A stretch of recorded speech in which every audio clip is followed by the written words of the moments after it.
ալիք, որը ավելի բարձր էր, քան աշխարհի ամենաբարձր երկնաքերները։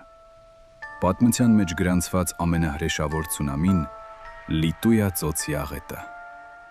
1958 թվականին Ալյասկայի մթին և Սարցե լեռներում տեղի ունեցավ սարսափելի երկրաշարժ։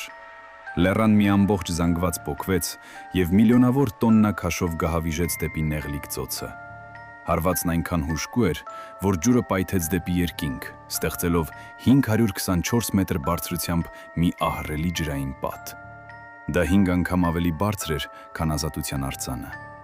Այդ պահին ծոցում կար մի փոքրիկ ձկնորսական նավակ, որտեղ գտնվում էին մի հայր և իր 7-ամյա որդին։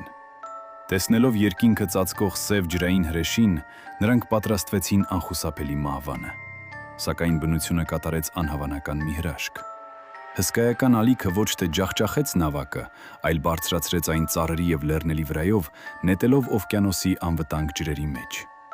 Նրանք վերապրեցին պատմության ամենամահաբեր ալիքը։